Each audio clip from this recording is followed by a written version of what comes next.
Movie Wars.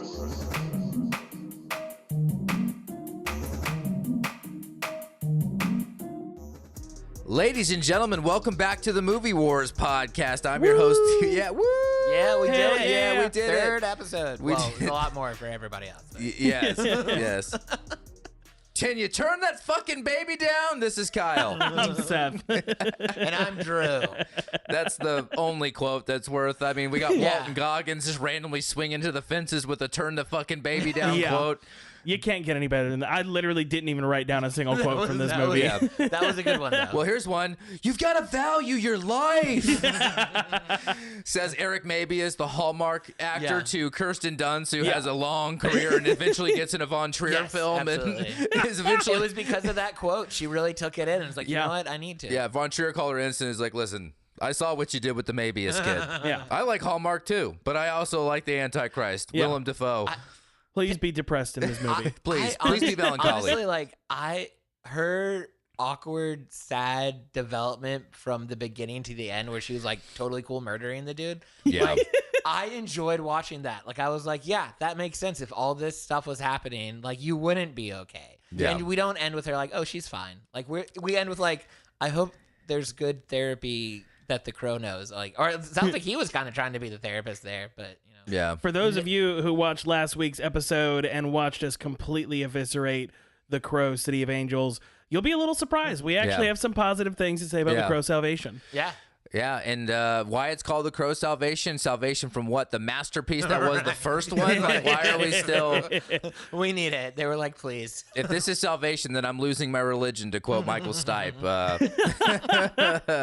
Hell yeah. And I was telling the guys before this, the poster, the original poster says, in quotation, you know, they always have quotations on the poster, the best of the Crow sequels. All two of them, and that's by DVDcommentary.com. And this is in 2005, primitive internet, and the best of the two, and it's like, please watch this movie. Come back. We promise it's not like... So wait, they made that quote 5 years after the movie came out? Yeah. Well, whatever. Yeah. Well, this is 2000. Sorry, 2000, Wicked Prayer is 2005. Sorry. Yeah. Mistake. 2000. But 5 years later, people are finally like, this is the best one. We've been disappointed before. But honestly, like, this was a fun movie. It was, you know, I'm not going to go on any kind of Reddit and be like, this was the best movie that's ever been made. But like, I watched it today. I was sitting down, I was drinking coffee. It was early in the morning, and it was chill. I was like, this is a fun for what it is. Yeah. It started so strong. Unfortunately, did kind of unravel by the end, but it had, of the two sequels we've now seen, it definitely had the most potential to live up to its first. It was the best of the sequels. Yeah. Yeah. Well, they did something different here. Yes. You know, which I appreciate. I very much appreciated the whole like mystery aspect to it. I thought it was very cool. Yeah, if you listened to last week, they did a bunch of research and polled the fans on message boards on how we could do this differently. Didn't listen to any of it. Nope. Did a copy and paste. Even tried to make the guy look almost exactly, make Vince Perez look almost exactly like Brandon Lee. They basically did like 90% of the same formula. Here, this is a straight to VHS noir mystery film. And let's be honest, he's not a great detective, and apparently the Crow isn't either. But he's trying. Yeah, I will say, of the two, I'm disappointed that this is the one that went straight to DVD. Yeah, the first one, or the City of Angels, should definitely have not gone. That to one theaters. could have gone to DVD. Yeah, VCR at the time, I guess. I don't know. But this with more resources, with a little more budget, maybe with a better actor, could have done. And there's some stuff. I got some randos that might have told you where they thought this film could have been originally. Okay. Well, actually, kind of. Yeah, it might give you some insights, but yeah, it's a more of a murder mystery. We have a different way we get the mask. You know, instead of painting it on, it's scarring. And, just since we're talking about that already, I thought him ripping his face off was stupid as hell. Yeah. But the resulting scars being in the shape of the Crow makeup, I thought was a genius move to avoid the stupidity of someone else painting on it, like painting it on his face. Having some daughter figure, some like straddle you and paint it on for some reason. Yeah, weirdly sexual, but never sexual at the same time. Like, yes. Yeah, no, this did not do that, and I think it looked better too. Yeah, I agree. Yeah. Like the fact that there were multiple scars on that part of the face. It wasn't just the straight through line again. Like I felt like they actually put some better thought into this one. Yeah, the Crow gods knew what they were doing. Absolutely, they learned from they were like, this is gonna be the best sequel ever. No, right from the beginning of the movie, it had my interest because it was a different story. It was a dude on death row, falsely accused. Yep. And then one thing I thought about when I was watching the movie, because when we watched the first one of the things I said I liked was I was like, it's fun seeing like the cops as like the good guys, like they were actually. Yeah. And then like with this movie, like, and we're back. Yeah. Fuck the police. And these are not good bad cops. No. Like Scorsese has his go-to dirty cops, his like his mobster guys he cast in every movie. That first one, man. Yeah. I was like right, I was like, oh, we're going there. Like, it's like that's why I liked it. I was like, okay, cool. Like, I'm digging the creepy cop. Yeah. When does a cop get or a cup or God? When does that? Thank you, old granddad. When does a cop get to unbutton the collar and get the wife beater hanging out? Like when is that a thing? Oh my God. Yeah. I gotta say, you have and to I'm be sure you have to either be a dirty cop or you have to be like an old cop, like the Lethal Weapon. Like I'm tired of this shit. Yeah. Like that's when you can do the wife beater. I'm too old to button this shirt up. Yeah. People are like, don't mess with him. He doesn't button his shirt up. Yeah. I will say, I'm sure you're gonna get to this later, and so we can cover this in more detail later. However, this is the first time I have been impressed by the supporting cast. Yes. Yeah. Such a stacked lineup. Walton Goggins, who has now become one of the most recognizable actors around. Tim DeKay, who eventually got his fame in White Collar, playing Peter Burke in that. I kept thinking of Peter Burke. I was like, this is his origin story. It's his origin story, but also the complete opposite of who he is later. I loved seeing him in a position where he's not the good guy, where he is a genuinely like awful piece of shit. So I think people were so well utilized in this movie. A young Kirsten Dunst. She did great. She was post Bring It On, pre Spider-Man. Yeah. Yep. Pre Melancholia. It's funny because recently she's been coming out and talking about the pay disparity between her and Tobey Maguire, which already I thought was funny because the movie's called Spider-Man. Yeah. The movie's not called Mary Jane. He's the lead actor. Literally. But she was like, I was already in Bring It On. Like, I should have gotten more money. I'm like, yes, but you were also in The Crow's Salvation. I feel like when she's like, I was in Bring It On, people were like, are you trying to tell us you should get paid less? Yeah. Like, what are you like? And we got William Atherton and we got Fred Ward. Fred Ward's like a post Taxi driver. Well, I guess you could say post 90s. He's like Robert De Niro light post 90s. Yeah. You know what I mean? Yeah. He's like, if you could like buy discount Robert De Niro at the Dollar General, you would get Fred Ward. Yeah. Yeah. And meets John, what's his face, who played the Punisher. Oh, yeah, John Bernthal. Yeah, he's like John Bernthal mixed with he's like a less talented John Bernthal mixed with discount Robert De Niro. Yeah, that was fun in this movie because I have a hard time remember actor and actress names for the life of me, but like I can identify them from like what movies. Yeah, and so like just having never seen this movie before, and I've really enjoyed with this series as we've been doing this rewatch. I do my best to learn as little as possible before I watch the movie. Right? I love that. I can just like take it all in for the first time, which was such a disappointment last week, but fun for this week, Or you might not actually watch it. Yeah, it's like you're like, well, if the water's that cold, I don't think I'm gonna swim today. But so this was because like I had no idea that like this all-star cast was here, and it's before a lot of them are all-stars, and so it was just fun. Like, who's gonna be showing up next? So this last week I was mad that I spent the $4 to rent City of Angels. This week I was not mad about it. You're like, this is worth $4. Wait till you spend $19.99 to rent the reboot. Yeah. Listen, boy, guys, Pluto TV is free, and all the Crows are on it. Really? Even the new one? The whole murder, maybe not the newer one. Maybe not. I haven't, but I feel like all the originals, and then like honestly, like online, just type the movie and then watch free online, and something will pop up. Like, yeah, just police. You can arrest this man. I do not condone pirating movies. You wouldn't download a car, okay? Yeah, or would you? Or would you? With AI, if you could, I 100% would download a car. I know Kung Fu. Agreed with a lot of what you said, but the straight to VHS idea of this, I will say one thing. It is kind of like, I know you're not a sports fan. I don't know you well enough. Do you like sports at all? I enjoy them, but I don't follow them. I'm a diehard sports fan, and I love sports jerseys, but they're really expensive. And it's kind of like when you go to that Chinese website thinking, maybe this thing will look exactly like I want. I know it's only $30, and I gotta buy 50 of them to cover the shipping from China. But maybe it will be the cowboy jersey I want, and it shows up, and the numbers are backwards, and the nameplate sideways. It's the wrong shade of blue. It's Nikkei instead of Nike. And you commit to, you're like, what? I mean, it's fine. Like, I bought it. Like, I'll wear this. Yeah, I'll wear this. That's kind of what this is. It's like, it is. It's a straight to video, and we talked about with the last episode with the City of Angels. They were gonna do a widespread release of this film. It only aired in one theater. I think it was like in Spokane, some random city. Oh damn. But it wasn't just the failure. The first one was not profitable, although it was the biggest release on Labor Day at the time. It broke Labor Day records. The fan base, the critics, it was just shat on, and it was 2 years removed from Brandon Lee, this cult figure, which some argue, I don't agree with this, but some argue the reason the movie was so successful was because of his death. I disagree. I think it has merit on its own, but say that is the case.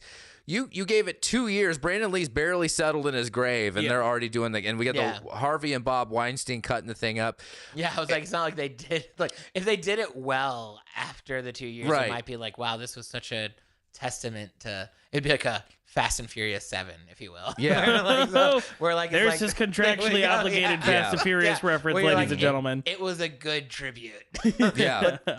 It's the fact that it's like if I just pooped in this cigarette tray, and if you're a listener, there's a cigarette tray in front of me. I'm not lying. And then I was like, here's my tribute.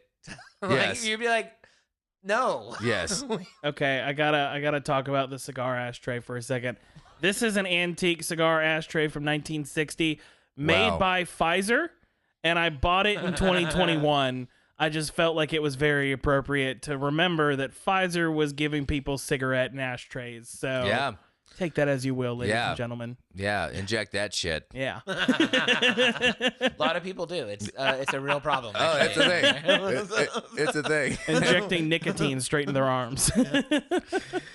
Yeah, and I think one thing you see too, and one degrading element, and I haven't watched Wicked Prayer in a very long time, so I can't speak to that because I can't remember. That's a movie I wasn't dying to revisit. Yeah. I've been told by numerous people there's just like it's. Be careful. They keep telling me like, just do yourself a favor and not watch it. Dennis Hopper ruins his life. I was like, I'm going to watch it. I'm contractually obligated to watch this movie. This movie is going to exist in my head. I don't know. It's gonna harden you. Yeah. You'll be a harder man. Is that the next one? I can't wait to watch it if it's as bad as everybody's. Yeah, it's one of those that's fun to watch with friends. It's comedically bad, but the lack. It's funny with each entry so far. One thing that really intrigues me is how one thing that I think is bad for the franchise, no matter what the story is that the physicality of the protagonist has decreased over time.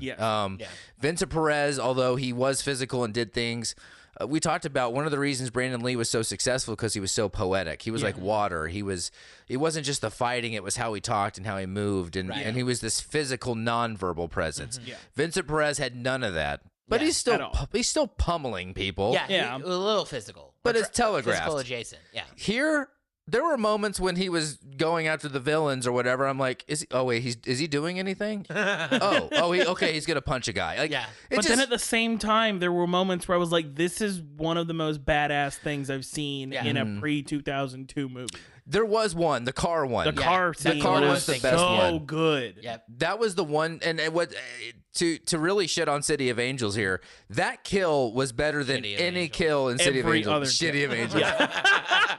Yeah, shitty. Yes. That was well done. Well done. That's Movie Wars. That's Movie Wars legacy right there. Play on puns and play on words. We got to bring it back. Hell yes. Just trying to honor Drew 1.0. Yes. Drew is the master.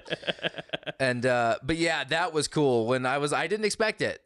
Honestly, so I was expecting because I was like, as soon as he started driving, I was like, oh, they're gonna crash into something. Neither of them are buckled. I was expecting it to be this super over dramatic moment where they like fly through the windshield and are like, in slow motion. No, it was so visceral. just the moment where they both fly through that windshield, hit the truck, and it's like 3 seconds. You really don't have time to like process it until after it's happened. I thought that was so well done. Yeah. I literally, when I watched it, I was like, oh, okay. Yeah. Cool. Yeah. That's the moment I like really tried to take it seriously, and then it sadly disappointed me after that. But great moment. I liked his, like, even though he was less physical than the other crows, which is probably not the technical term for them. But no, I think so. Yeah, the physicality in general, and that doesn't just mean pummeling. Physicality can be like. Yeah, I felt like his dialogue and his vibe was like the things he was saying. I kind of dug that a little bit more. Yeah. And what I've really liked that they've done in all 3 movies, is they give, once they're resurrected and they have like the crow in them, they have like this weird manic personality that it started with Brandon Lee, and whether it's been good or bad, the others have done their version of it. Even Jonah Earl, when he got crowed. Yeah. Which again, I'm sure the crows would tell me there's more. Get a little bit of crow in you and it goes straight to your head. Yeah, and he like, you get that same manic energy, and like I've enjoyed watching all their different interpretations of the manic energy. Definitely. And I can't wait when we finally have a movie from the crow's perspective and get it straight from the source. Yes. Yeah, and maybe Harvey Weinstein, if you're watching from prison. Enjoy your algae-eating penis or whatever. Yeah. What is that disease he has? Or he has like a... I think it's like his taint is rotting. Is what it is. Yeah. Apparently it's just disgusting. I have a feeling I know why maybe it turned. One of your favorite things that you loved in the first one, the flashbacks. I mean, yeah.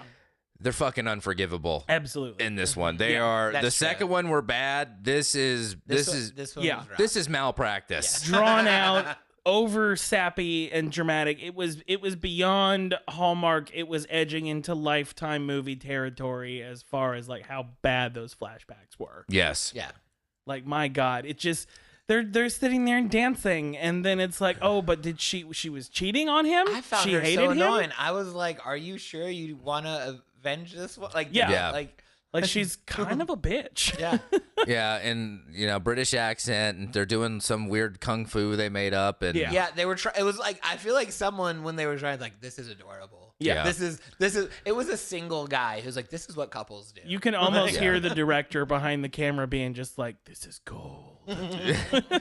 Yeah, and this is one of the few times in my life watching a movie I'm like, they're forcing me to watch this. Yeah. Like, I'm being forced. I have to watch this because I have a podcast. Like, I was angry. Yeah. I was, because like you, I was like, the first half, I'm like, there's some stuff, and we're coming solid. We're coming off City of Angels. Yeah. It gets a little bit of a bogey for being straight to video, but I'm seeing things here that it's different, it's creative. Yeah. But I don't, and correct me if I'm wrong, I don't think they knew when they were shooting it was going to be direct to video. Mm-hmm. No, they didn't. Yeah. They were assuming it was going to be a theatrical release, and I could.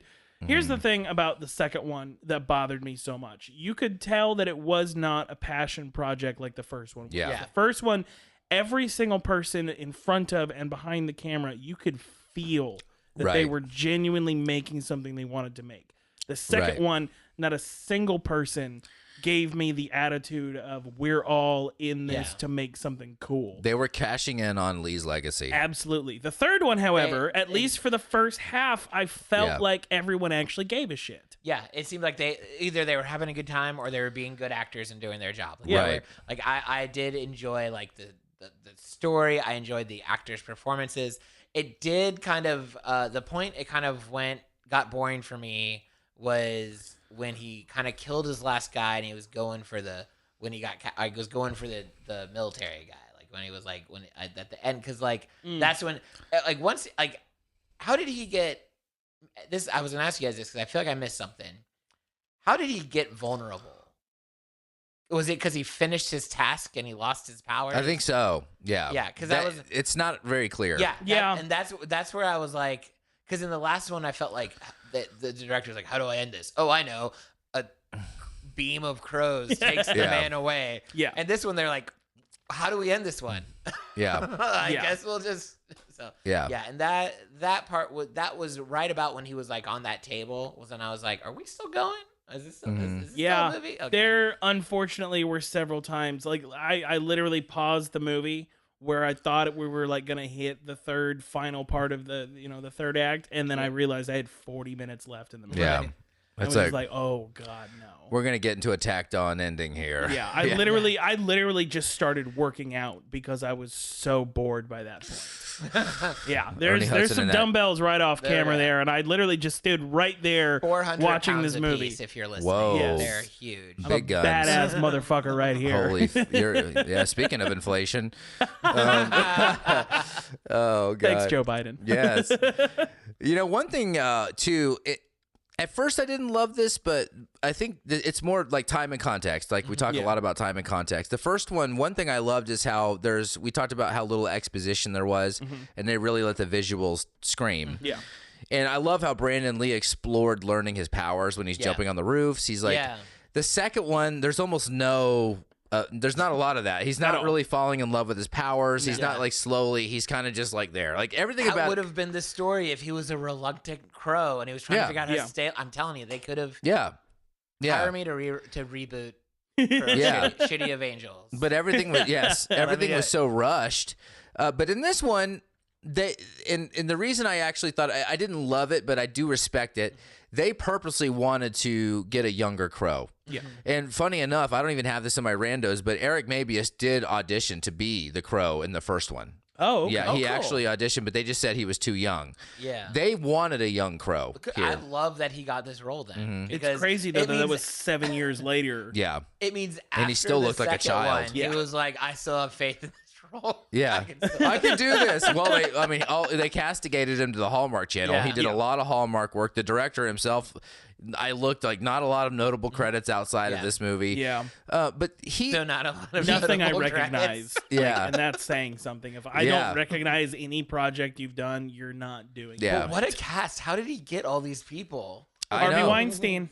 Oh, okay. Miramax, when you look, here's the unfortunate thing about the 90s through the early aughts is that Miramax had a stranglehold on the entertainment industry in general. Harvey Weinstein was the fucking man. Every movie that he put out at some point was going to make back at least a little, even if it made back $1, it was going to make back the money that he put into it. If you had Harvey Weinstein as your executive producer, there was a really high chance that it was going to do okay. So when you as a young Kirsten Dunst, as a Walton Goggins who's never done anything of note by then, Tim DeKay, all these people who had a little, just enough to have some notoriety, they all saw that Harvey Weinstein was on board, and they were like, cool, this is going to be at least something decent. Yeah, that's awesome. So Dimension did the distribution. Okay.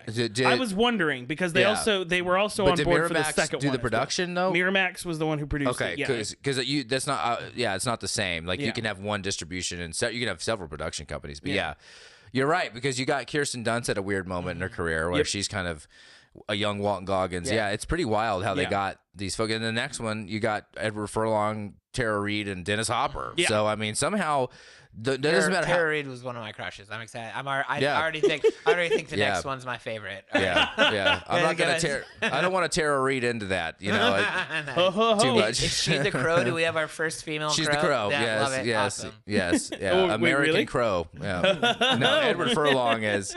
This is post rehab. Does she Edward fuck Furlong. a crow? Yeah, probably. Yeah. I mean, wouldn't you? You guys are gonna be. I love that you're asking these questions because you guys are gonna be shocked by the premise of the Wicked I'm scared. Prayer. I'm so scared. It's gonna blow you away. Can't wait. Yeah. At least they tried something, I guess. Yeah. This one tried something. Yeah, it did, and it did. Yeah, and I like the electric chair. I like the new elements here. He's avenging his own murder. Or the unjust charge. Yeah. And I will say I did the biggest question I had after watching this whole movie. How the hell do you peel your own face off and have a better face underneath? That's true. Like, how did that happen? Crows, man. I guess. Yeah. He's got that Judah Earl in him. Yeah. Judah always looked good. Judah was up there after being sucked into the crow vortex. He's like, I got you, buddy. Yeah. Judah Earl's got my tunic. He's got the best face cream regimen of any villain in any movie I've ever seen. He's coming back, right? Like, because he didn't ever die. He just evaporated into CGI. He's just in crow hell, so he could easily come back. I've read a lot and listened to a lot of podcasts. No one knows what the hell happened to Judah Earl. We just what if he comes back as a pelican? That'd be funny. That'd be great. The I would so be down with that. Every bird has a job to do. Also, I didn't think about this for the second episode, but I made a point today that I wanted to say this. I want to recant something I said in the first episode when we were talking about what would be a good bird to, like, instead of the crow, what would be another movie. To have like that guiding spirit animal, and we all agreed that condor. I feel like I started that, and I've discovered that is such a dumb answer compared to the correct answer, which is it should have been an ostrich. Can you imagine this movie with or a peacock? I'm kind of undecided, but like a flightless bird is the one that's just running around. I mean, I did say penguin. That's true. You did. I did say penguin. So. And can you imagine a gang of penguins like picking the guy up? Yes, I can. And they can't fly. They can't fly. They got to just run off the screen. Yeah, it's gonna take the protagonist like a year to find the next villain. The ostrich is like, I'll be there in a minute. I'm gonna run. I don't walk. Evolution skipped me. I just walk. I got wings, but they don't work. They're too tiny. My eggs are tasty though. Right? So, can feed a whole village on one egg. That's how the other people get the crow's powers. They take the eggs and serving up breakfast. Like, so eat all of this. Does this have chives? Who wants cheese on there? Jonah's like, I got a great biscuits and gravy recipe you guys are gonna love. I love that we keep running with this bird thing. It's so funny. It is funny. Like, it does make you think, like, well, what other creatures could have taken the soul out of the ground?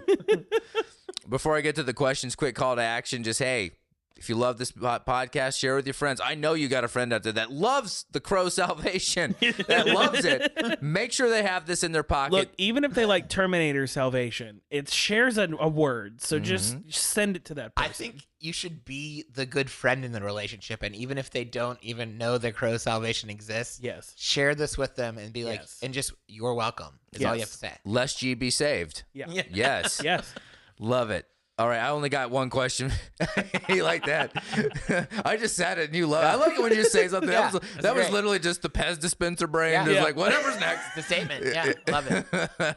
I don't know why I write questions like I'm a talk show host. I wrote this. That's kind of what this is. Yeah, it is true. I wrote this We're like on couches this. and everything. Yeah. What is this? The Crow TED Talk edition? Value your life? Right. Could we have called it that? Because listen, I agree with everything we're saying about the positives here, but it's a little cheesy that at every opportunity, Alex Corvus is like, value your life. He's like giving a motivational message. Freeze the stripper from the strip of the pole. Yes. It's just like, value your life. Yes, I'm just like, I know. It's like, okay, that's kind of weird. I'm like, I get it. You came back, but literally you were dead for all of 10 minutes. But he was like, he was on death row. He was unjustly accused of a murder. So he's learned the system failed you. Of life. He did have 3 years to sit and reflect. I feel like he might be like a nicer guy than the other two Crows. Like, he might be, like, I wouldn't say Draven was a rock star. Yeah. He still was the best. He could knock them all out. I still don't really know what fucking Ash was. But he was a mechanic. He was a dad. Oh, was he? Okay. He was a mechanic. Okay. But you have to read to find that. Apparently. It's not clear. I had no clue. Because his auto shop looked like the rest of fucking Rundown City. It's just I didn't even know it was broken. his auto shop. Yeah. It looks like someone broke into an old auto shop, but that's his auto shop. And then did we ever learn what this guy was other than a convict? I feel like we should call him a felon. A guy that generates flashbacks. A dude who fucked. A British girl who made up kung fu. Yeah, he had a guy with a hot girlfriend, and that's all we need. Like, okay, we're cool with him as the hero of the story. Yeah. So. There's sexy British accents, and then there's the one in this movie. All you need is a good dick, and apparently you can just be a great action hero. I still think it's weird that throughout these movies, there's never someone who's like, oh yeah, this same thing happened 5 years ago. Here's what we need to do. Mm-hmm. Or like at this point, people are like, and that is kind of my one of my complaint of the movie. Although I think to answer the question, if it was a TED Talk, I think at some point someone in this universe should be like, stop murdering people because they may come back with the spirit of a crow and kill you and everybody else. Yeah. But I think I said this in the last one. But the last one kind of did follow this circumstance. It being the third movie, like the stakes need to be higher, you know, right? So like the first one, he was, avenging the person that killed his lover. and like that was kind of the thing. The second one, you had like a evil crow kind of play the field. Yeah, they were just. Then the third one, they had the strip club where they were playing the field at. It's great. And then this one, like, it just seemed like there just wasn't as much stakes, especially by the end. Yeah. Like at the end, I was like I didn't care about the boss fight. Whereas the other two, they built it up to a moment where the boss fight. So, this definitely felt like the most wasted big bad guy because. Yeah, there was a little bit of mystery of, oh, he's really the corrupt one who's letting the corruption get through, but you never really felt for the good cop. Yeah. Like, you didn't get enough development with him. Even though I did think the chess idea was a cool thing to add to it, you never really got any emotional connection like you did with Ernie Hudson in the first movie. He was there so that you could feel worse about the bad guy. Exactly. His whole point in that was to eventually be killed, which sometimes is frustrating. And it was such a lame death to just be like, oh, I'm gonna shoot you. Okay, there we go. And then they try to fool you with the friend lawyer whose arm is gone, and they're trying to make you think. And like, but by that time, like you said, like when you see there's 40 minutes left, by that time I'm like, I don't care. Yeah. Make it be the lawyer. I don't care. If they had made that movie an hour and 15 minutes, it could have been a fan-fucking-tastic. Yeah. That would have been a good shorter movie. Was there any point to the scars with the guy, like the screws, and like did that end up coming to play for anything? That's another big thing. That's something people do. I researched it. Like people do that, but it's not common knowledge that people put metal in their arms to make scar-looking things. And the fact that they predicated the whole premise on the finding the scar-armed man, but most people, I know a lot of weird random shit. I didn't know people shove metal into their arm. Well, okay, so hold on. Am I the only one with tattoos out of the three of us? Yeah. Okay, so as a tattoo connoisseur, my entire arm, I've got tattoos all in other places. I have known about, and usually it's silicone. Like people, I don't know how it was back in the day, but as far as like when I've been getting tattoos, it's silicone that people will put under to have like this raised kind of situation. So I did know it was a thing. Didn't know. Yeah. I did not feel any purpose for it in this movie other than it was an identifier and you're wondering who's the scar guy. Thought so. Do you ever like accidentally write a better movie than what you're watching? Every time I watch most movies. The whole time I'm watching this with the metal, I thought they were going to be the things from the second movie that he used to stab the crow and get the power from. Oh yeah. And I was like, that could have been cool, right? I was like, so if like I was figuring at some point he was going to take him out. See, that would force them to do logic. Yeah, right? So, like actual writing. I'm just trying to play within the rules of this universe, and the movies are like, we don't do that anymore. How dare you challenge the best Crow sequel out of the two? I know. Yeah. The best Crow sequel ever. Which is sad because at the time, that is true. It was the better of the two Crow sequels. We got a lot of work to do, though. But Tara Reid's in the next one, so we already know that's going to be the best. That's true. So. If she doesn't show her tits, I don't know if it's worth it. Yeah, man. So, and I you know, it is weird. I guess for me, like, I took it a different way. This guy was betrayed, you know, like by the system, you know, and he was wrongfully accused, wrongfully convicted, and he was killed for it and lost his life. Which, again, really cool plot point. Yeah, but it comes out the end positive. I'd be like, fuck the system. Yeah. Instead of telling the stripper to value your life, I'd be like, don't ever get arrested because they will fuck you. They will put you in the chair. God forbid you be black. Yeah. And again, that's part of the problem with it being straight to video is like they did this in the first one when he's squeezing the morphine of her arm, but that's heavy. Yeah. He's squeezing drugs and he just killed her boyfriend by stabbing him with 8 freaking syringes of heroin. Yeah. You know, and that was heavy, and he knew her daughter, and so there was, and it was very unassuming, but very like hard to watch. Yeah, this is just like value your life, you know. It's like I don't know who you are, but value your life. Value.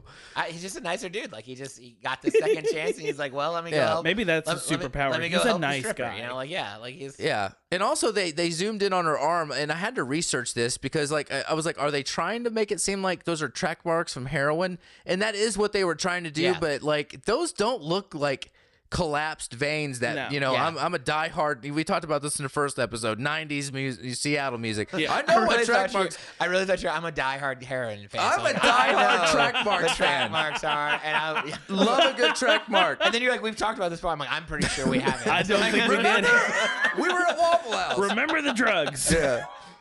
But I'm like, it was so fast, and the lights were pulsating. There were like bumps on her arm, and like, why did they show us that? Like those could have been zits. Those could have been zits. Like, value your life. You have acne.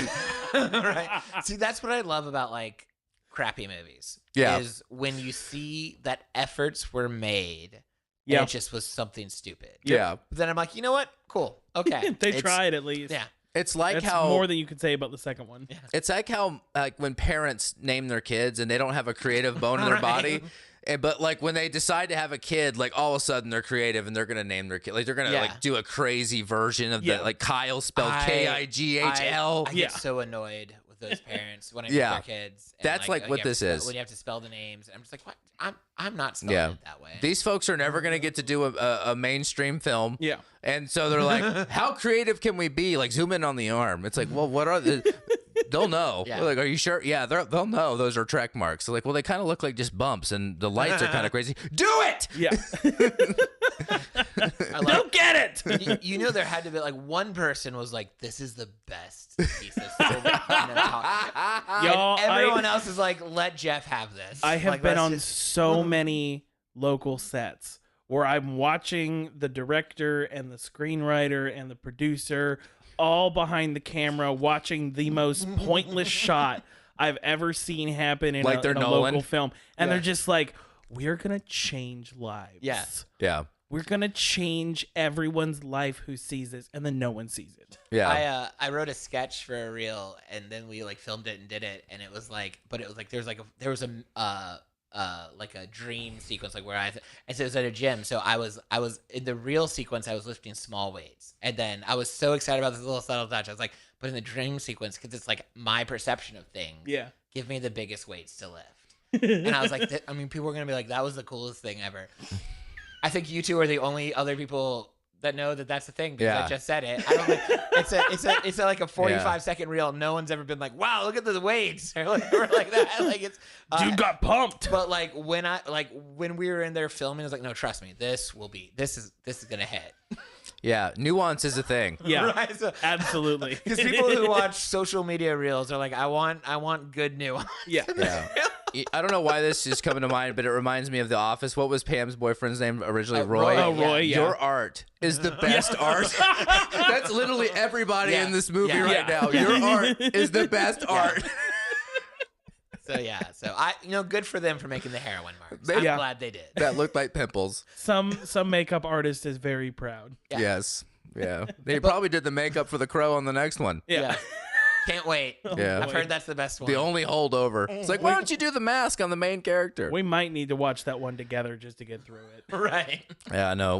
No, it's true. You need to phone a friend on that one. Yeah. Maybe we can. I might force my roommate to watch it with me. Yeah. She's a guest next week. Yeah. Like, I don't know what. No context. Don't have her watch any of the other ones. Yeah. She's going to like renege on her contract to live in his house. Like, I can't believe you did that to me. It's like, how'd you know it was time to move? When they asked me to watch a Crow movie. Yeah, yes. The Crow 4. Wicked Prayer. Just the fact that they called it Wicked Prayer, you're like, oh, God. But what is this, a hocus pocus? I can't help but think it's like a Boston guy. Like, Wicked Prayer. Wicked. That was a wicked prayer. That's a wicked prayer, bro. Oh, my God. That's funny. Yeah. Thank you.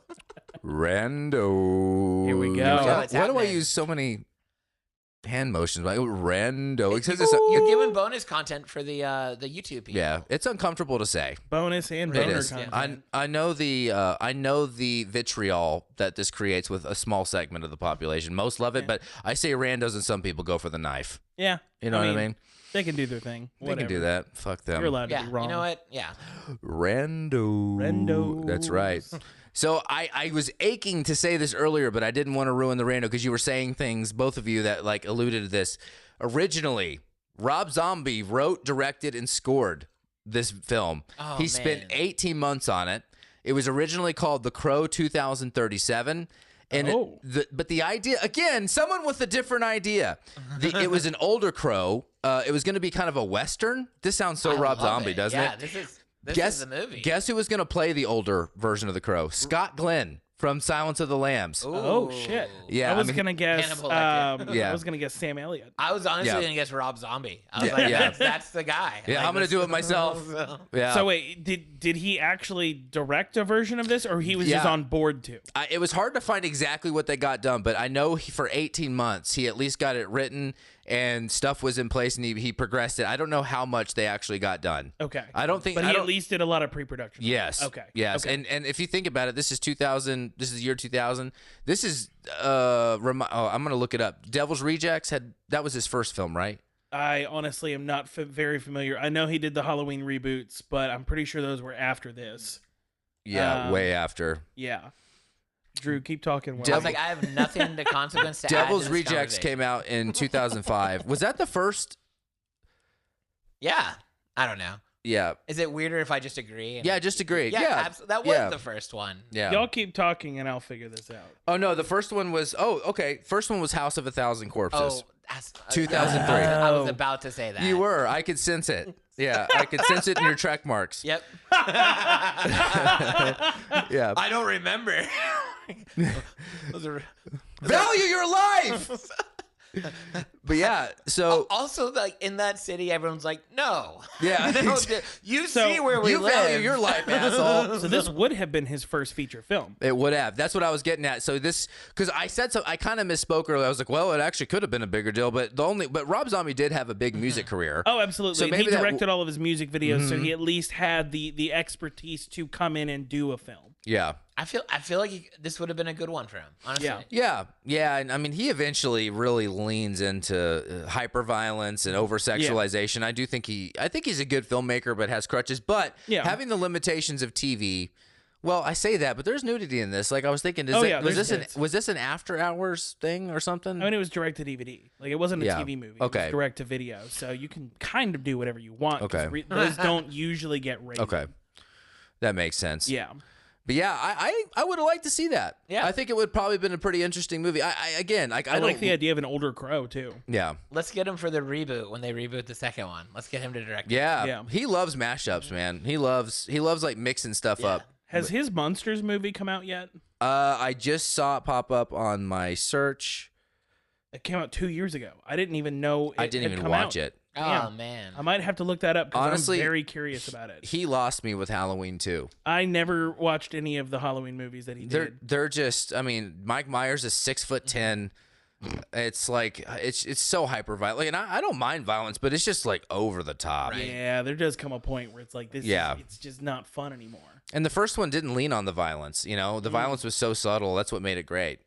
Anyway, that would have been interesting. Yeah. Yeah, I already said this one, but Mabius tried out for Brandon Lee's role, but was too young. Auditioned. He also auditioned for Fun Boy. I actually wanted to say this too when we were talking about the cast, but Eric Mabius also doesn't have top billing here.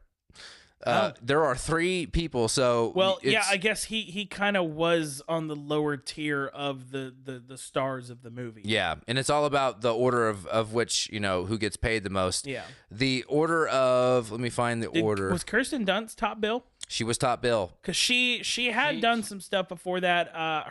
One of her first bigger roles was actually in the movie Little Women, which had Winona Ryder and Christian Bale in it and Susan Sarandon way back in, I think, 1994.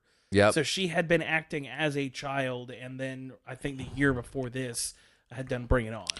Yep. There are 3 people listed before Mabius. So Kirsten Dunst, William Atherton, and then Debbie Fan all made more money than he did. That's crazy to me because he was like the lead. Yes. Yeah. But that's the thing, though. It's like it doesn't. The amount that you get paid does not really matter on who you play. It matters on what you've done before that. Mm-hmm. Yeah. Like Robert Downey Jr. for all the Avengers guys had to convince them to renegotiate all their contracts after the first Avengers movie because he looked at them and he was like, guys, you guys are superstars now. Yeah. You have to be making way more money than you've signed on for. So he, at the time, I think each of them were making under $1 million for their first movies. And then they did the Avengers and he was like, no, we've got to make sure you guys are getting way more money. That's cool. Yeah. And there are films where this becomes an issue. Like I remember we did The Firm and like, there's a big issue between Tom Cruise and, what's his face? Gene Hackman. Oh, okay. And Gene Hackman, like all of a sudden, this is when Tom Cruise all of a sudden was top bill. He had like kind of hit that, and all of a sudden they weren't going to put Gene Hackman's name on the poster. Oh, wow. Because top bill has a bunch of definitions. It's pay, but it's also literally top bill. Who's at the top of the poster? That's what its origins are. And it's all of a sudden it's like Gene Hackman's like, wait, my name's not on the poster. Who's this Tom? What? Yeah. It's kind of interesting. So you kind of have to look at it a number of ways. and I get it from a business standpoint of the idea is you're going to bring in these bigger names and the movie's going to make more money. Yeah. So in the end, everybody wins because it's profiting. Yeah. But then it's also I've done shows before where the headliner is a C-list comedian who just doesn't want to do a ton of time. Yeah. And I'm there to host or feature and why don't you do as much time as me? And I'm because I'm not getting paid as much as you. Why don't you split your paycheck with me? Yeah. And I'll do as much time as you want. Yeah. Mm-hmm. So in my brain, it's the leading actor has had the most to do, but is getting paid less. Yeah. And it just kind of doesn't feel right. But then when you think about it from a business standpoint, you're but I see that it's the way that it is. Yeah. Yeah. Or they didn't have a very good agent. Yeah, that's also a possibility. Yeah, true. Yeah. And the last rando here, this is kind of a small thing, but this is the first one in the series that wasn't directed by someone who was a music video director. Oh, interesting. So that's interesting to think about because the first two... Did it have as good of a soundtrack? I didn't feel I feel like it had a better soundtrack than the second one did, definitely. Yeah, the only thing about the second one was that Deftones song, which freaking rocks. But but Rob Zombie definitely did music for this one. Yeah, he did. He has songs in it. Yeah, and he had a couple I heard. Yeah. Yeah, and I think that's an important fact because music, they were trying to cast rock stars in the first two.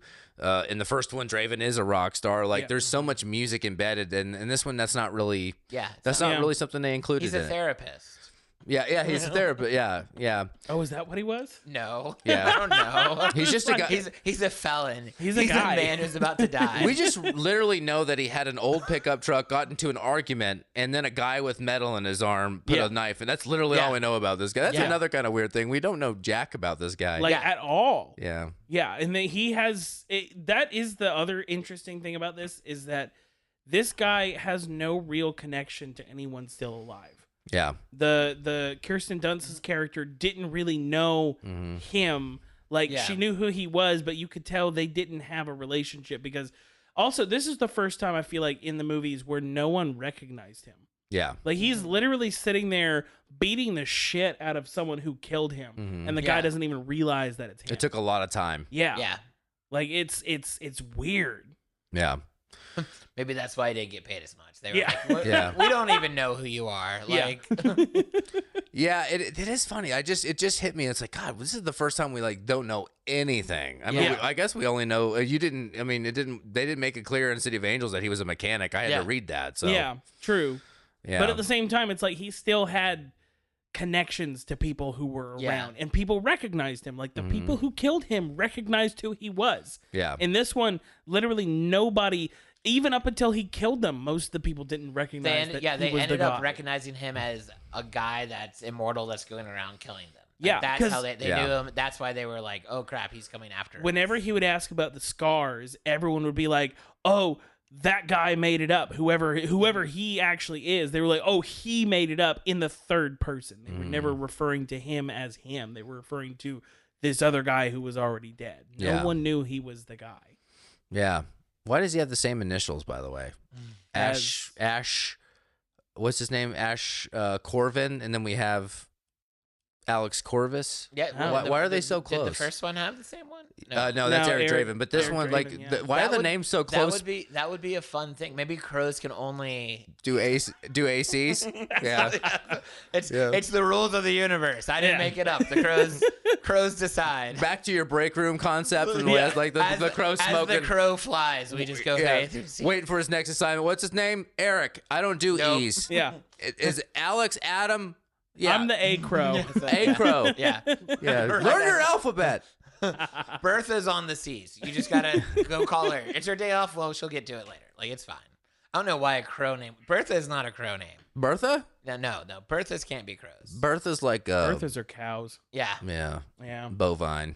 Yeah. I will say, I think the weirdest thing about this movie is how quickly he died and then came back to life. Mm-hmm. Every other movie, it's been a hot minute. It's been at least a year since the crime happened. Mm-hmm. And then this one, it's all right, you're electrocuted. And then literally 10 minutes later, he's back. Mm-hmm. And I'm just, that was something I did not understand. Why? Like, why the sudden jump in time? Which doesn't make sense in the other fact you made, that because that nobody recognizes him as quickly as they do in the other movies. You would think everyone would be like, you literally just died. That was 14 hours ago. Yeah, if that. Like, I feel like the entire movie took place in like a 6-hour time period. Mm-hmm. Yeah, it was a quick crow job. But the other two movies, crow job. A freelance crow's like, oh, I got 6 hours left. It was a fly by night. Yeah. But it's like the other movies. It's been at least a year, and they're like, oh no, it's him. Yeah. This one, it's like, who are you? Like, Maybe it's something super cheesy and specific, but like 80% of crimes don't get solved after this amount of time. Yeah. So we had to speed it up so it made sense that he solved his own murder, because otherwise statistically he wouldn't have like that show 48 Hours. Right, yeah. Every time I turn on a TV in a hotel room, that show is on. Yep. It doesn't matter if I'm there in the morning or not. I turn on a hotel TV, 48 Hours is on. Oh, it's on. Yeah. It's like, this is not giving me any confidence. Like, why? See, for me, it's Family Guy. Oh, really? Yeah. That's always on the plane. I was in London, and I was in a hotel and turned on the TV, and the first thing on was Family Guy. That's so funny. Like, I'm surprised this is on in England right now. That's amazing. It's awesome. Shall we war? Let's do war. it. Yeah. Shall we Corvus? Shall we discover why we were killed? I don't know. Yeah, who knows? Top bill cast, which does not include the guy that played the Crow.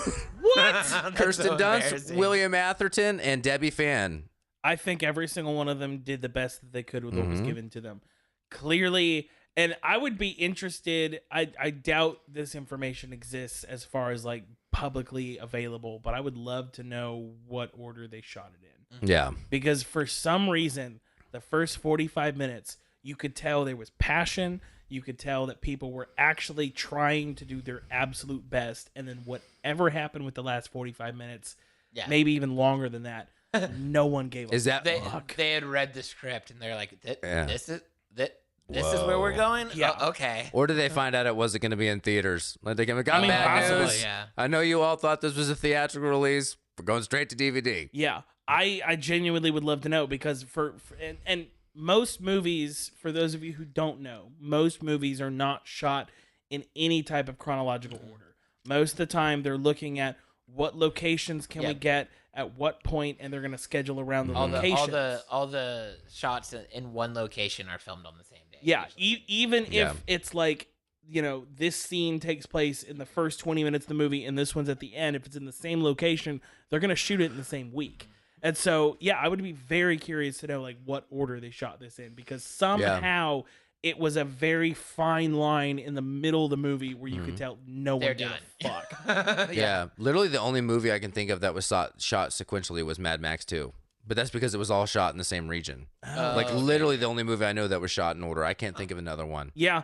Every now and then, and none of them come to mind at this point, but every now and then I've heard of a couple of movies where it's like, I shot this mostly in order because I needed the actors to go through some shit before they hit these emotional scenes. But even Lord of the Rings, they were supposed to shoot something for Fellowship the very first week of shooting, and there was massive storms, massive floods in New Zealand, and so they went into the squash court of the hotel they were staying in and shot a scene from Return of the King.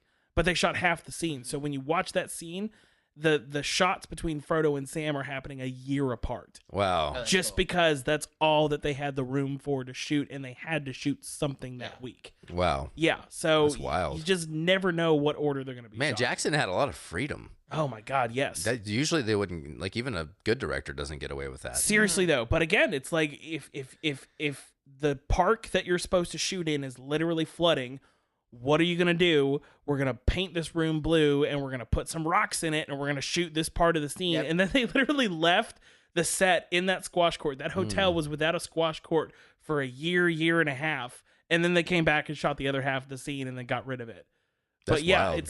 You don't ever hear of most movies shooting in any type of chronological order. Yeah, that's wild. Sense. Yeah. I'm going to give this one As a Crow Flies because I thought everyone in the cast did great. Yes. I thought, and I'll give Kirsten Dunst like 2 crows flying because I thought I thought she killed it in this one. Like I didn't know we could give multiple crows. I just made it up right there. A murder of crows. So, give her a whole murder. Do you know why that? We didn't even talk about that quote from do you know what they call a group of crows? A murder.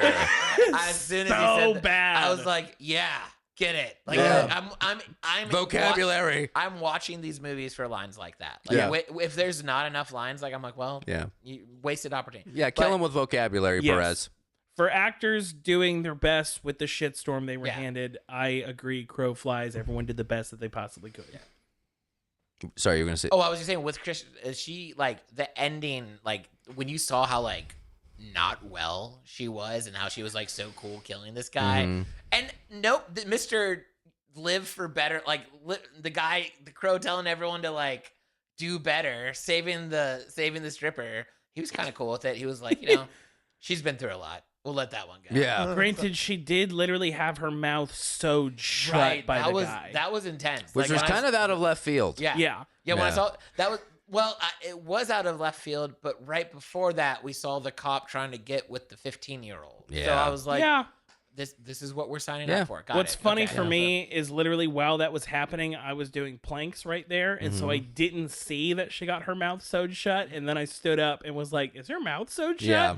So, that was way out of left field for me. And then she cuts her own. Yeah. Yeah, I mean, that was kind of cool. I gotta be honest, like that was one of those moments where it's like, oh, I'm almost getting some Saw vibes from this before Saw even came out. They kind of, I guess you can get away with that straight. I guess the MPAA probably doesn't like judge it the same as. Well, there wasn't much gore. Like there wasn't a ton of blood. There wasn't like crazy. Even when he shot the dude through the mouth, like you're not seeing blood splatter. Can we talk about the fake? Like the blood when he's on the thing and he's like getting his power back and like it looks like he's oozing lava. It looks like ketchup. I was like, did they run out of money? Yeah, quite possibly. That's the brightest blood I've ever seen. I'm curious what the budget was. And be like, hey man, we're gonna give you this one scene. It looked like sweet and sour sauce. Dude, I kind of was like hungry. Like I was like, that looks like it'd go great with a chicken nugget, like, or a crab rangoon. So like it was. It was just, and it was like this, powerful there's a director who's like, this is gonna be the scene that takes away the movie. So of the three we've looked at, this is the lowest budget. This was $10 million versus $13 million for City of Angels and $26 million for the original Crow. God, when you break it down that way, the difference of that $3 million is actually insane to think that they had a better. But I mean, no, it's not a lot, but seriously, like they also had more resources. Yeah. Because they had more firepower, executive wise, on the second one, and they still delivered. They still shat the bed hard. I love that half of this episode is us still being like, I'm not okay with City of Angels. We're not fully processed yet on. I haven't grieved. Well, that was because they took that shot 2 years after Brandon Lee died. I mean, it's like, and they didn't take a good shot. At least they waited 5 years for this. Yeah, one. And they did something totally different. They were still recovering. They were like, we don't. Someone was like, I don't even know what to say about that. Yeah. I go the crow flies here too, and it's for the same reason. Listen, like time and context matters. I don't expect dynamic range. I'm not watching this movie to expect, a Daniel Day-Lewis Walking Phoenix level of dynamic, here. And it's good to set your expectations because if this was a major distribution, a theatrical release, then my expectations would be higher. But now that I know so much about the process and how the film ended up just landing on video, I think we see above average for that. I mean, listen. Agreed. I'm a big Stephen King reader, and I have seen straight-to-TV King adaptions that this shits on. That are horrific, that Stephen King directed himself. So I do think that this should get some credit for that, and we get early Walton Goggins. And honestly, I thought the Walton Goggins line, my quote about the baby, turn down the baby, gets a little credit because he was not known at this time. Yeah. But they kind of let loose. It's the only time really anyone shows a little dynamic range. All of a sudden, he's not really been a big character. He's like so annoyed at a crying baby. And I will say he and Tim DeKay were my two favorite characters. Yeah. And they look like really early versions of who they would eventually. Goggins, I was like, that's early Goggins right there. I could see. Absolutely. That's Hateful Eight Goggins. Yeah. Oh, yeah. So Righteous Gemstones. So I thought that same thing. It's so good. Yeah. So what did you give it? I give it the Crow Flies. Okay. I think everyone for what they were given did the best they could possibly have done. In fact, they probably did better than what they were given. We probably saw good acting with the crappy line. Yeah. No, absolutely. Mm-hmm. Yeah. Awesome. We're off to a strangely positive start for... Seriously, though. Like I said, y'all, compared to last week, I think this one's going to do a little bit better. I think you could have just given us like a match and be like, yeah, well, that's better. Yeah, than Shitty of Angels. Supporting cast. Which includes our main protagonist. Which includes the Crow. Eric Mabius is Alex Corvus. Jodie Lynn O'Keefe as Lauren Randall. Fred Ward, which is hilarious to me, as Police Captain Madden. Yeah. And then Grant Schott as Peter Walsh. We're getting down into a lot of names. Well, I guess Dale Midkiff as Detective Stan Roberts. That's familiar. But what do y'all think? I mean, again, I think everyone did the best they could.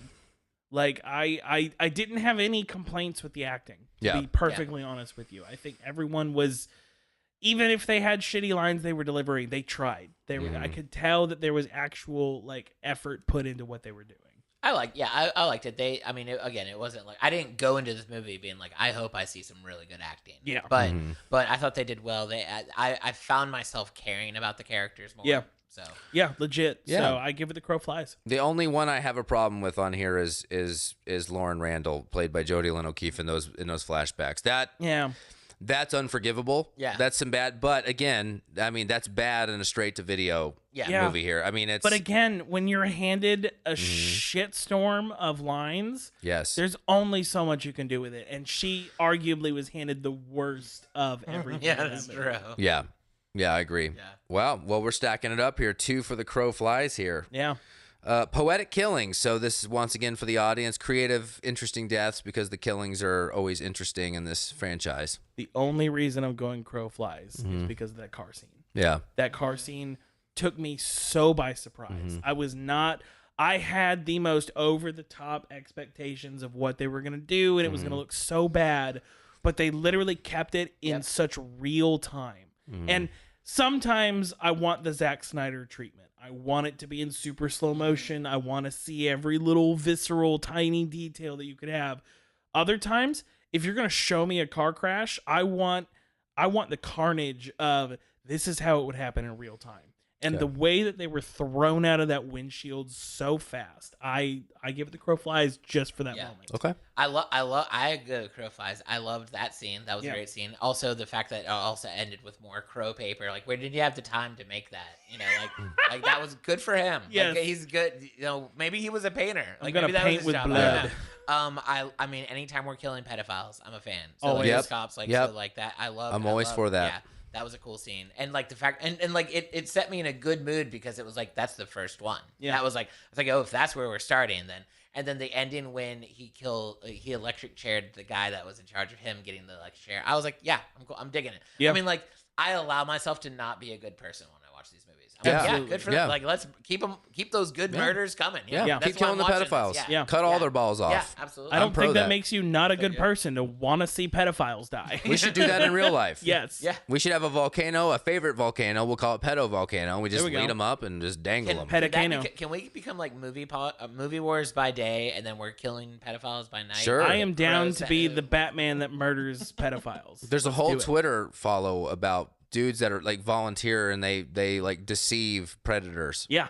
Have you seen those? I have. And they beat the shit out of them. They made a TV show about it. Yeah. These guys are like, I don't think it's legal, but they literally like, and these dudes are jacked. Yeah. They're like boxers and rappers and they like deceive them. Like, did you want to meet a 12-year-old girl? Yeah, I got proof. And they literally like and they do it in public. It's not legal, but is anyone really going to complain about it?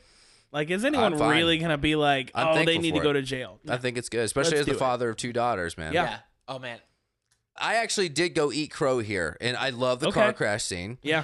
To me, this is where I think that I miss the physicality. Yeah. It feels like the car crash is awesome. Like, I actually think like it was better than anything we saw in the second one. Yeah.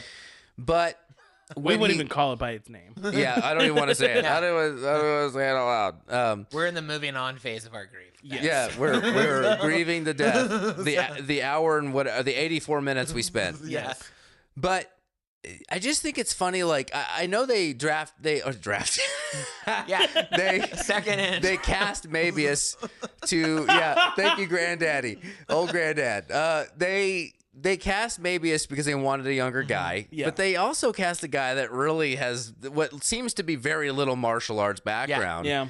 the fights are very limited. Yeah. It's like one punch every like 4 minutes. Even when he's fighting these guys, there were times where I'm like, what is he? Is he going to do something, or is he just going to say sarcastic remarks? Now, eventually they did get some good deaths, but I just think it was, I don't know. I honestly, I was bored to tears. But you guys voted. You guys win. I get it. So it's 3-0. But I get it. But again, sometimes life's about being disappointed. Yeah, I know. On my own podcast. No, but the car crash is killer. I literally. Yeah. Had that not been in there, I would be 100% on board with you. Because even the finale, the electric chair death, that was good, not great. I don't even know how to describe it. Just how visceral that car crash was. Yeah, I feel like this is one of those where you could change the qualification of what you're asking, and then for me it would be like a different answer. So like if it was like, were these good action scenes? Yeah. No. Like that. This movie definitely, in comparison to the other two, did not have good action scenes. Yeah. But the question was, were they good deaths? Yeah. And it was like, and to me, I was like, and this whole movie was more of like a murder mystery vibe than like an action hero. Yeah. Type, you know? It's just that by the time they died, I was bored. Yeah. I was like, I think I'm dead. Oh, they died? Oh, good. Finally. Yeah. You know, 3 kicks later. The lead up, definitely not great, but the physical deaths themselves, I was down with. Yeah. Okay, cool. Well, hey, it's 3-0. We got a positive trend here. Weird. That's insane. Y'all, this is crazy. Maybe we can be saved. Maybe. Who knows? Salvation. The next one, The Mask. Oh. Okay. This was the worst. You go first. I'm so sorry. I hated everything about their their dress.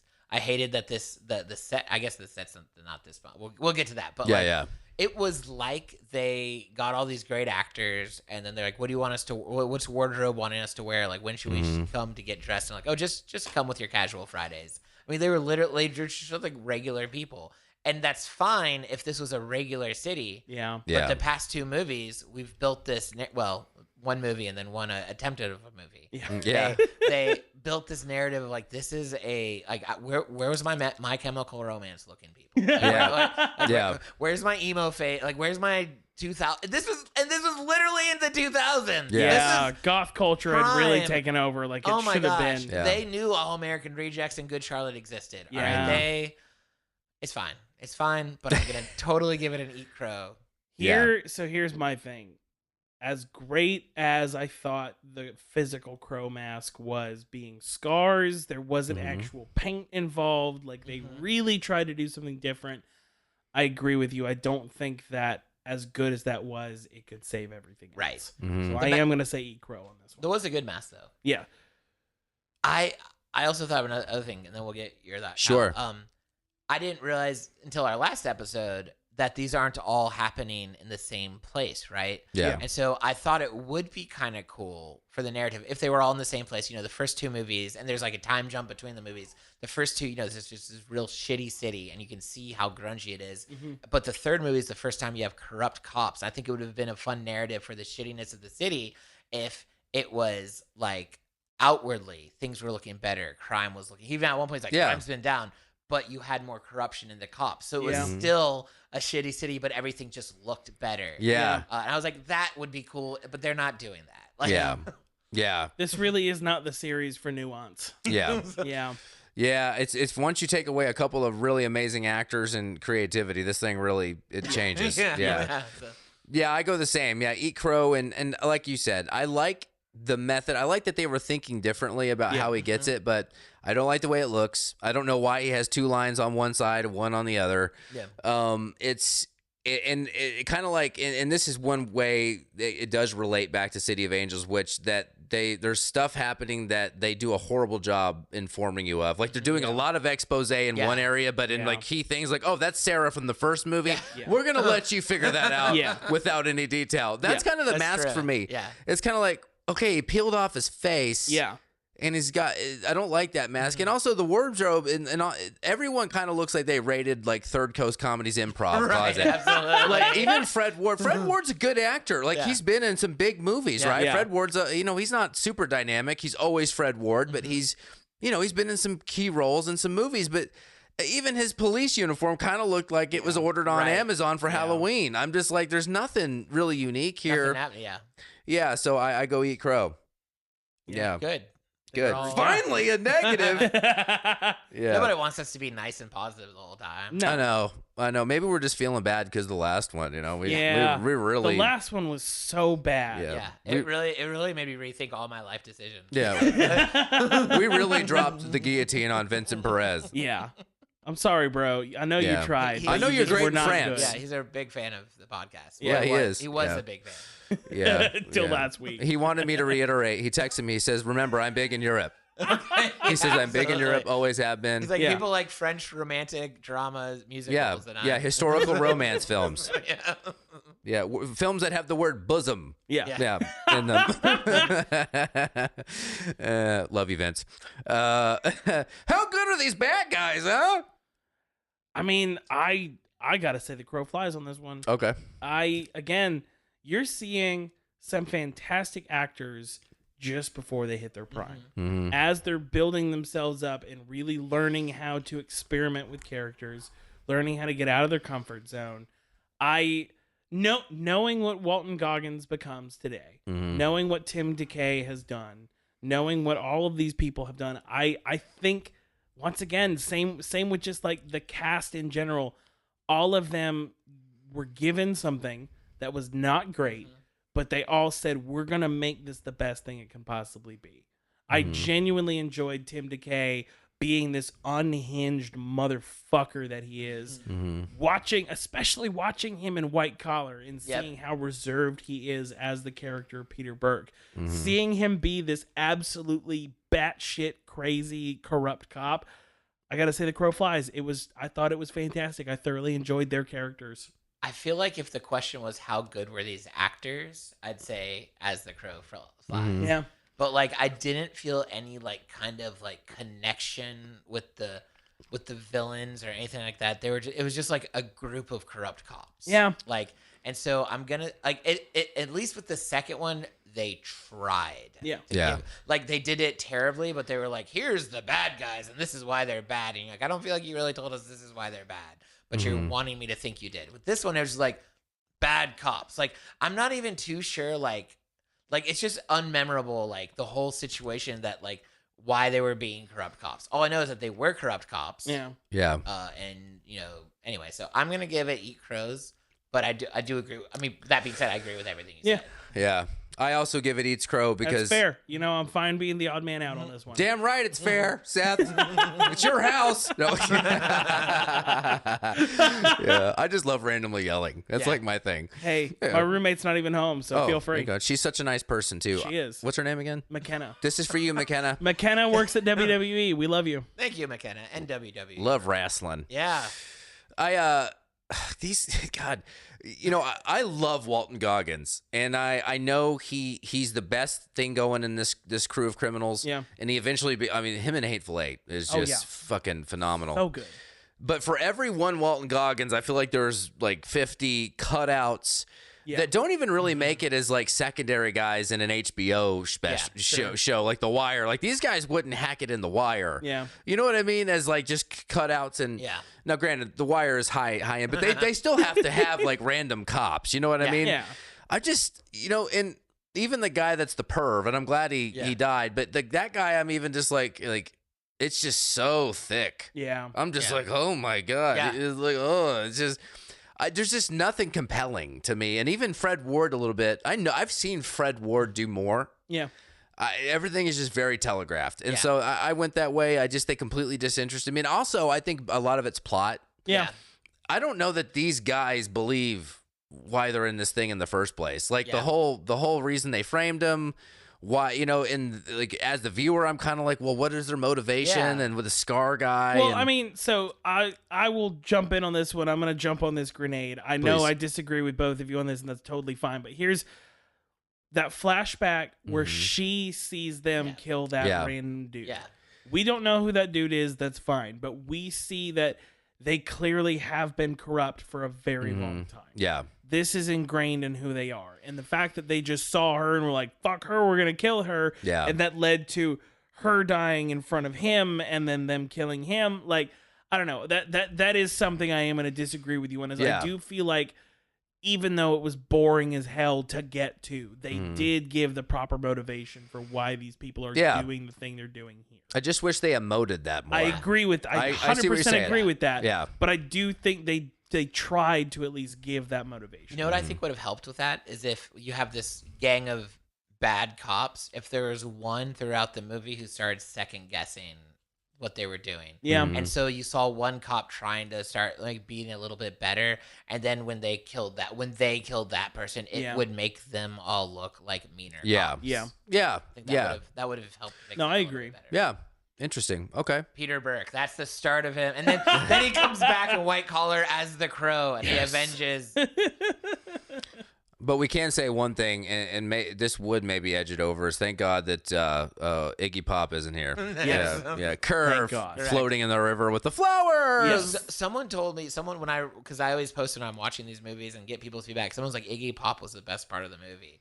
I did not know how to be like, you couldn't be more wrong in your life. Well, they're gonna find out now. Yeah. Oh gosh. Yeah. The fact that we were like in this movie could use a star. It could use another star, you know, to kind of just. And the fact that Iggy, like, we'd rather have this than Iggy Pop added here is, and the fact that we're like, thank God he didn't get the fun boy role. Like, all right, it's 3-2. The crow flies 3 and eats crow 2. It's getting down. This might be our first tiebreaker where we get to that 7th. Sometimes this happens on movie wars. You get to that 7th category, and that determines the sentiment. Yeah. That's kind of wild. This is crazy. That's about as wild as it gets, besides me screaming. That's the kind of wild I live for, man. Let's do it. Yes. What's called numerical. Numerical terrorism. Here we go. Here we go. All right. Shitty City Award. I like that you used it earlier. You were actually subconsciously saying Shitty City. I love that. Yeah. That warms my heart. What do you think? I'm going to, for the same reasons I was so against The Mask, I'm against this one where so I'm gonna say Eat Crows because like it did not look well.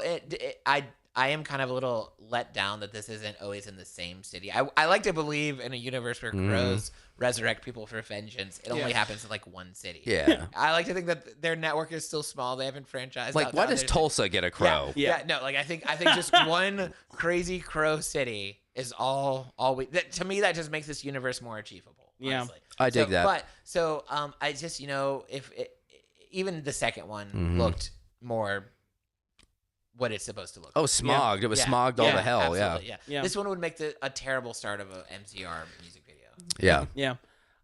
We're gonna hit a tiebreaker because I'm going to Eat Crow as well. Because here's the thing, and it's not even the physical set pieces that you saw. My complaint with the world was the color correction. The fact that everything was so oversaturated, but only with like 2 colors, with like red and orange, a little bit of yellow in there. Everything felt like the shittiest version of a JPEG from like 2002. Yeah.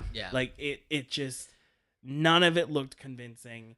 There was such character in the first one, even though some of it was like overwashed with the kind of green filter that they were doing back in the 90s. This one was so over the top with its contrast and its just the physical color correction. I gotta go Eat Crow. I almost wonder if that's where the wardrobe and the scenery was where they saved budget, because it wasn't with like the cast. No. Like I feel like they just like were like, we're not gonna.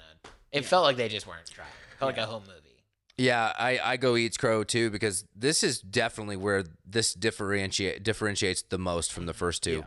There's nothing visibly wrong with this city. No. Yeah. Whereas the first 2, like, all you have to do, even before you see the crimes happen, you're like, oh my God, this is a shitty city. Yeah. A little callback. Yeah.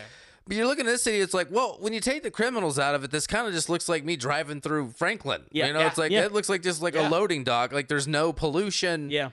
And that is really so against everything that the first 2 did. At least put some trash on the ground, a couple of homeless folks. Yeah. Take them to East Nashville. Like, it doesn't need to look like Franklin. Okay, that was mean. That was Are mean. we in East Nashville right now? Welcome to my home, y'all. Yeah, well.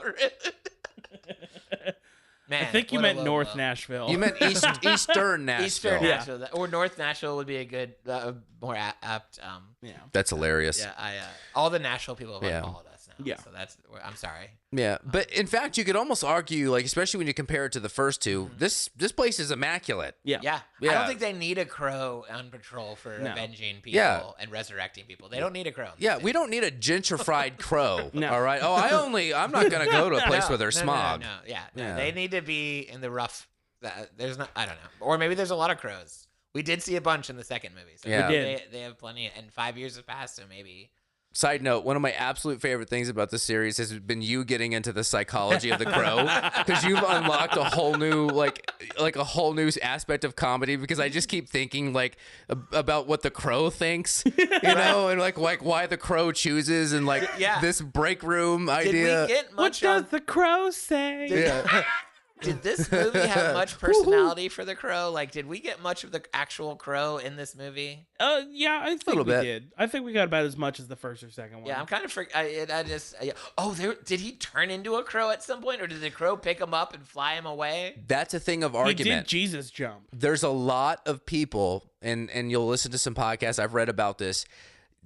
Some people say it's a bad edit that makes it look like he turned into a crow and flew out. I was like, whoa. Cool, but some people think it's just an edit and it's not him turning, because it's just bad and it makes it, and they just didn't do a good job. So I don't think anyone actually knows. There's if it's a thing, there's a possibility it happened twice in the movie. Like, because he escaped. One at the beginning, one at the end. Yeah. But I think we all agree crow on this one. Yeah. It's a tie. All right. What happens now? Holy shit. We got one more. We got one category. More. This determines if we like the movie or not. Well, goodness. This is unexplored territory for Movie Wars 2.0. Oh shit! Here we go. Revenge served awesome. Did the punishment fit the crime? I think yes, as the crow flies, because he, especially at the end, he literally gave them the same medicine that they gave him. Yep, so. I 100% agree. No, I think again that car crash. Takes me just 1 point over into this was good. Even the final death, as rough as it was, I think it fit the theme, especially that the first one brings forth. Yeah, I actually same. The crow flies, and listen, I didn't necessarily love the electric chair thing at the end, but they did something different. Yeah, and I kind of liked laughing at the fact that this guy's got mythical powers, you know, and he still like puts effort into hauling this guy's ass all the way to the electric chair that killed him, and like he had to like it just wasn't a very mythical process. Like, all right, get in the car, you know, it's like we gotta take this guy.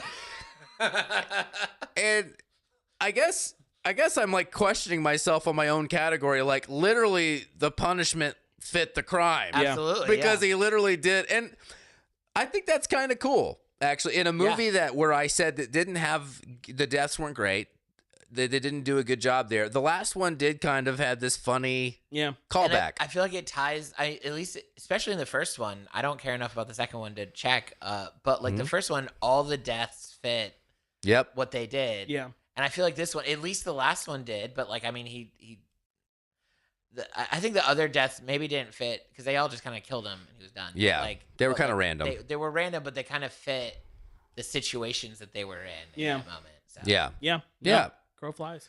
Wow, we got a pot by the hair, the hair of a hair, whatever they say. By the fur of the crow. By the feather, by the beak of a feather. Thank you. The beak of a brand row. Can you imagine birds with fur? I think there is a bird with fur. Is there? I think there is one at least. Pretty sure one of the like quintessential definitions of bird is it has. I'm just picturing a flying squirrel, honestly. Yeah, I mean they're dinosaurs. Yeah, true. Yeah. Well, this is crazy. Yeah. We squeaked it by y'all. Wow. Well, this is the equivalent of a 5.1 out of 10. Yeah, I love it. Well, next week we go through Wicked Prayer. Heard it was the best in the series. And I would recommend saying your prayers. Yeah. Before we got Dennis Hopper, who sometimes is like, he's one of the best actors ever. And then you're like, oh my God. Yeah. Who does he owe? I'm excited that Tara Reid's in it. Like, I didn't know she was like. And I'm a diehard. T2 is in my top 10, and this is post-rehab Edward Furlong. Yeah. You know, this is post-American X, right? American History X was... I think so.